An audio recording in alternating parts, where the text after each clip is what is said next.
Richard Beyer. So we've heard from a few of the different private sector, so the cooperative model, the family-owned export processing model, and Dr. Richard Beyer has been working across all of these different size of businesses, and we're hoping that Richard can share with us a little bit, and for the participants that are here, maybe people that are interested to get involved in agro-processing, maybe development partners that are looking to invest into agro-processing.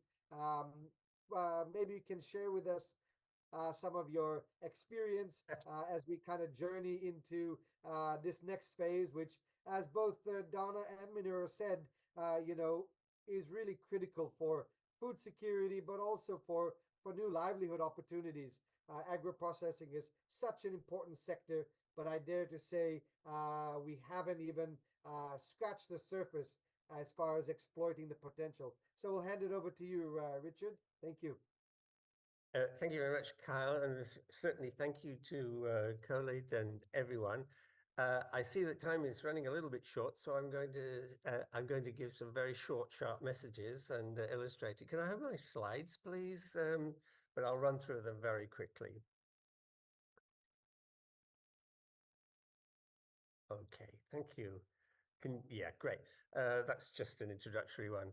Can we just keep moving quickly, because I do want to have a little bit of time for questions and discussion.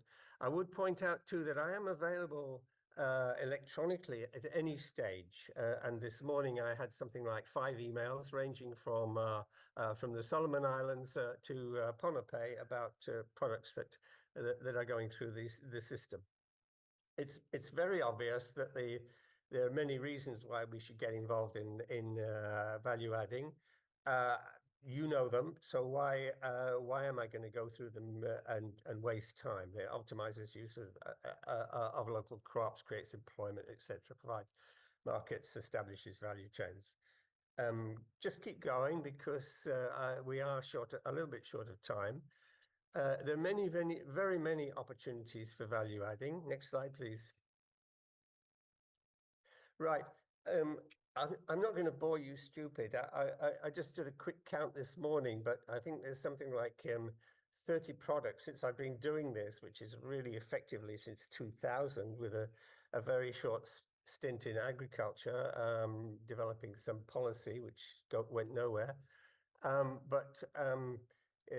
There are lots and lots of opportunities. These are a couple of products that are doing very well. On the left are frozen French fries made from sweet potato kamala. On the right is a local lychee, which we call it in Darwin. Next one, please. And we talked about turmeric. Well, turmeric, ginger, and chilies are the big ones in Fiji at the moment. And there's a couple of value-added products. So one on the left is an interesting one. I'm sorry that the signs have gone. That is a local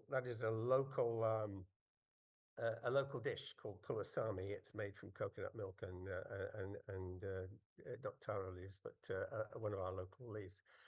There's 30, so I will bore you stupid. So let's move away from those. You can ask me about them, of course, all the 30 that I've done.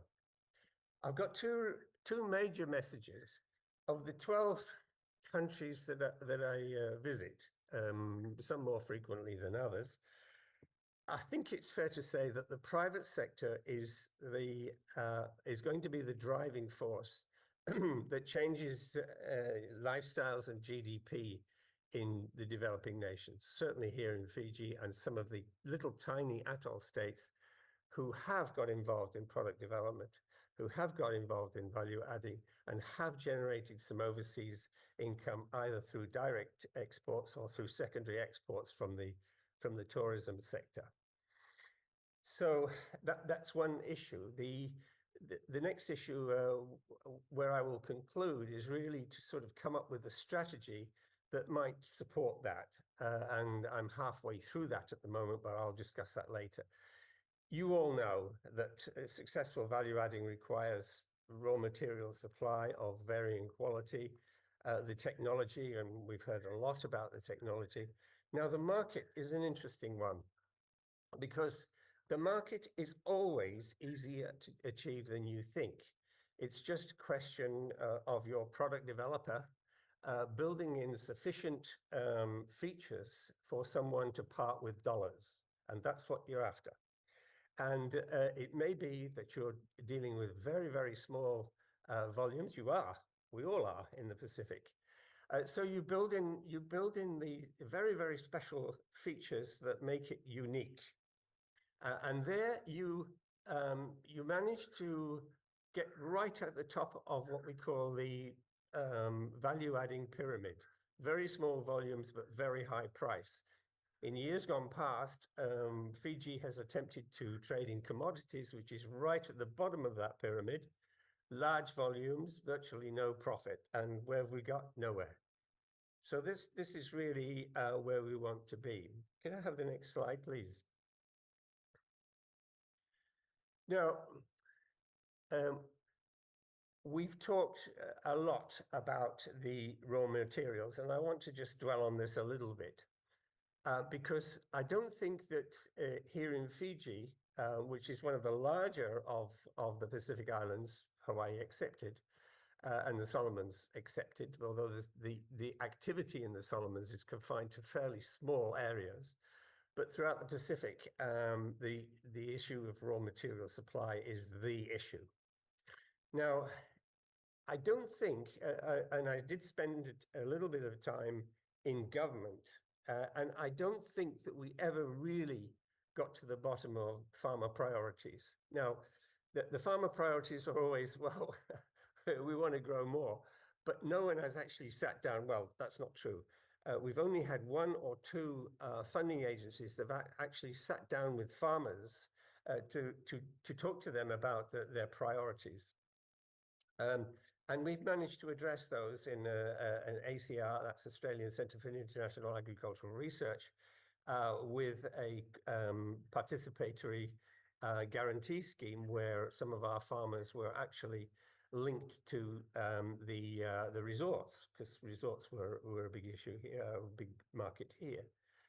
And so we were able to really get to the bottom of priorities. But as a government, we were hopeless. When I was sitting in government, I freely accept that we were hopeless.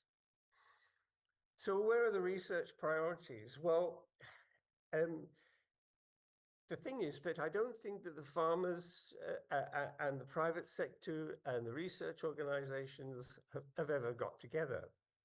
And I've actually started work on this. I've produced a discussion document which will really try to get the interested parties or the participatory parties together. In Fiji, we have 8 organizations actively involved in ground research. And these are sort of governments, the government, the 2 universities, and I'm about to review the third university here to bring them into line with agriculture. But USP and SPC, and just more recently, we now have SPREP here, and I'm working with SPREP on a little project in one of our tiny islands. So there's a lot of organizations actively involved in research. I spoke to the minister, the current Minister of Agriculture. He told me of 7 research priorities that they're undertaking in their research division. And only one of them is really relevant to the private sector. The priorities are set by politics, by the funding agencies, and by finance. Just recently, I was at a Pacific Agricultural Conference, and I was listening to some of the papers, which were very interesting. 2 things struck me. The first thing is that the funding agencies have a sort of bee in their bonnet, which may have been driven by a local researcher and thought, oh, well, the work I'm doing here may be useful for the Pacific. And a perfect example was something like quite a large sum of money going into capsicum research. Well, capsicum is not part of the Fiji diet, and we're never likely to be in a position where we're going to export it.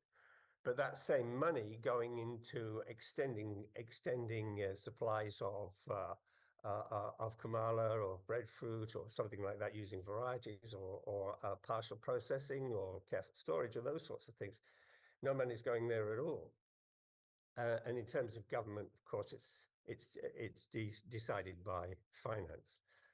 And the private sector, well, if you talk to the private sector here, and I know I probably intimately know about a third, I know about 3/4, and they will always tell you, well, what sort of help are you getting? And the answer is, unless they've gone straight to a funding agency, the answer is usually zero. So can I go to the next slide, please? Can I have the next one? I don't know how to do it myself from here. Axel, can you pass the next one? Can you press the next slide, please? Or is it? That's it. Okay, so there are 3 products that I did the technical work. Now, I don't necessarily work these days. In fact, I work very little with large organizations. I've spent a good part of my professional career making rich people richer, and I'm not going to do that anymore. But I did make an exception here because I saw the opportunity for producing some commercial crops. All 3 of these products are now off the market, okay? They had a big launch, a lot of money was spent on packaging, product development. Why are they not on the market? Because they simply cannot get the raw material supply. So, can I have the next slide, please? You see, the discussion paper that I put together means that really you have to get into the same room, the producers, the farmers, the in-country private sector, the research institution, the government, and the funding agencies. And I've spoken to some of the funding agencies, ACI, SBC, and now more recently, SPREP, who are here in Fiji. And they really are looking for guidance. You know, they don't see this as a criticism, but they really do need guidance. Instead of just blanket bombing with, oh, this is a good idea and we can do it, then really it is responding really to what the producers in the private sector are. As I said right at the beginning, and I make no apology for repeating it, it's the private sector that's going to approve the GDP in the 12 nations, that I work with in the Pacific. And then, of course, you've got to include the research institutions, because then they change their emphasis and move towards actually providing work to support this activity. And of course, the government. Now, the government here in Fiji, and I suspect it's the same around the Pacific, that they do not have very much in the way of discretionary income. Agriculture, as a former head of agriculture here, I know agriculture doesn't give you results tomorrow. Therefore, it's not a popular ministry for disbursement of funds from the government. So they're always battling, so that means that they really do have to make the best possible use of any resources they have, particularly involved in research and development, and to listen to farmers. And I think that really is my message. And look, I wanted to keep this really brief. In fact, I think I was only given 10 minutes. Someone said, talk about 30 years in 10 minutes. Well, I'm pretty good, but I'm not that good.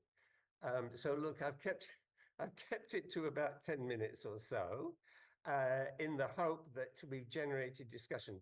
Just before I finish, Dana, I have to tell you that I now have, I think 4, and 1 on the way, 4 shelf-stable products that have been developed from breadfruit, and I'm not talking about flour. And I'm happy to talk to you. Once again, I would stress that I'm very happy to talk to you, but from Saturday, I have end-on-end contracts until the end of May, and 1, 2, 3, 4, 5 contracts between May and December, but that time is discretionary. So look, thanks very much for listening. Thank you very much for the opportunity to talk. Thank you for allowing me to ride my hobby horse, and I look forward to hearing from you. Thank you. Thank you so much, Richard. And really some powerful message coming out there, and I think some really good takeaways about the really the importance of sitting down and having these discussions amongst government, farmers, processors, and development partners. And I think that's what we're looking for, are some of these takeaways. And certainly our organization in COLEAD is not here to just listen and talk, but to plan for some possible initiatives. So we do have a bit more time, and